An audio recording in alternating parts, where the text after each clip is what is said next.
শিশু রোগীকে প্রেসক্রিপশন অনুযায়ী ওষুধ সরবরাহ না করে ভুল ওষুধ বিক্রির দায়ে সুনামগঞ্জ শহরের সিটি ফার্মেসিকে ৮০,০০০ টাকা জরিমানা করেছে জেলা জাতীয় ভোক্তা অধিকার সংরক্ষণ অধিদপ্তর। বুধবার বেলা 11:30টায় শহরের ট্রাফিক পয়েন্ট এলাকায় অভিযান পরিচালনা করে জরিমানা আদায় করা হয়। ভোক্তা অধিকার সংরক্ষণ অধিদপ্তর সূত্রে জানা যায়, এক ভুক্তভোগী তার শিশুর জন্য সিটি ফার্মেসি থেকে ওষুধ কেনেন।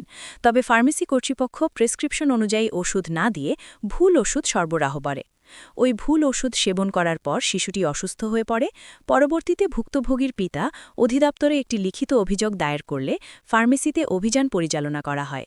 অভিযানের নেতৃত্ব দেন জেলা ভোক্তা অধিকার সংরক্ষণ অধিদপ্তরের সহকারী পরিচালক মোহাম্মদ আমিরুল ইসলাম মাসুদ।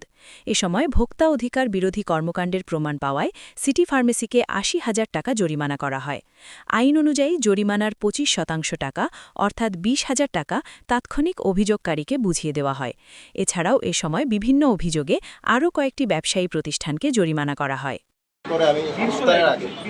এখানে এসে ওষুধ দেয়, ওনাদের তখন ভিতরে ওষুধ দিতেছিল অনেকে।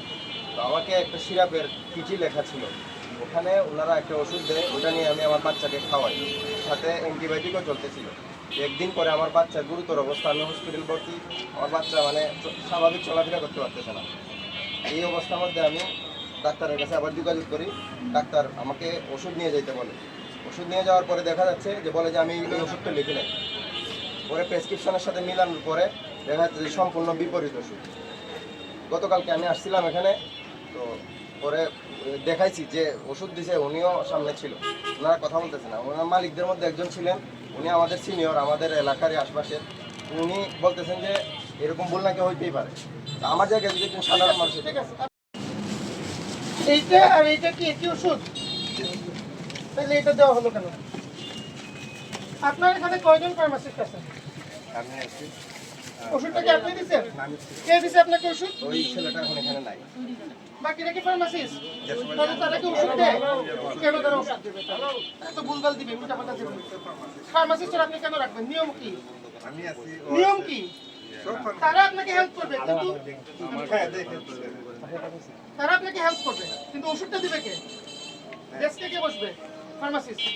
ওষুধটা ফার্মাসিস্ট হাত দিয়ে দেবে, কিন্তু নন ফার্মাসিস্ট হাত দিয়েছে। এর জন্য আমরা বলি যে ফার্মাসিস্ট থাকতে হবে। আর আপনারা যে এই কাজটা করলেন, এটা কিন্তু ভয়াবহ একটা ভুল। বাচ্চাটা এখন মৃত্যুসজ্জায়, মারাত্মক অসুস্থ, এবং আপনারা ওনার কাছে এটা বলতেছেন, উনি আসার পরেও আপনারা বলতেছেন যে এটা হতেই পারে। কে বলছে? আপনি জানেন না, কে জানে এই বিষয়টা? জানে কি আপনাদের? আপনার ভুল, এটা নর্মাল আপনার কাছে, কিন্তু ওনার এটা জীবন